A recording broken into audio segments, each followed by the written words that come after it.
Hey guys, Zach Taylor hanging out here in the indoor practice facility. Texas A&M football just wrapped up day number 7 of fall practice. Today was the specialist day. We got to visit with a couple of kickers. Hashtag kickers are people too. Daniel LaCamera, who of course had a fantastic season for the Aggies last year, got to visit with us. He's a Florida native, and his biggest game, arguably his biggest game last year, was against the Gators. Of course, he kicked several field goals in that win, and got to ask him a little bit about that. He was excited. He was pumped about it.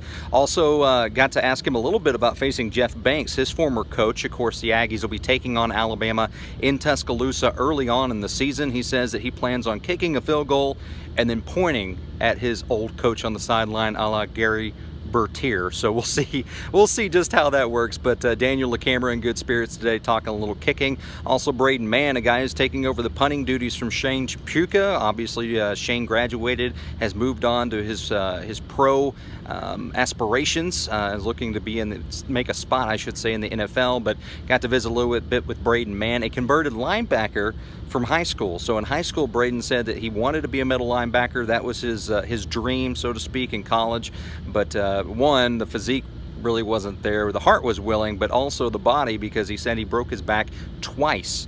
Once in middle school in 7th grade, and another time sophomore year. He was doing squats and actually felt it pop in his back. So he said after that, kind of got rid of the aspirations to play middle linebacker, but he's still waiting for that call anytime the Aggies want to use him. And of course, he's been on kickoffs the past couple of seasons, so he very well might be forced to make a tackle out there in the field. You just never know with that. But overall, both guys seem pretty fun-loving guys for the most part, and are pretty excited about kicking. And talked a little bit about punter use, so to speak. Special teams have been very good for the Aggies the past couple of years. And also they mentioned Jimbo Fisher being on top of everything as a head coach. They say he is really involved in every aspect of the game, knows a little bit about everything, is what they said, including special teams. So he's been kind of in their ear so far through fall camp. But if you want to hear the full interviews, of course, you can go to WTAW.com.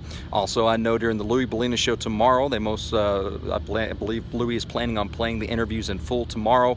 And of course, you can hear them in little tidbits, or should say little snippets, in sports throughout the day. So be sure to tune in to Brian Broadcasting for all of your fall camp coverage.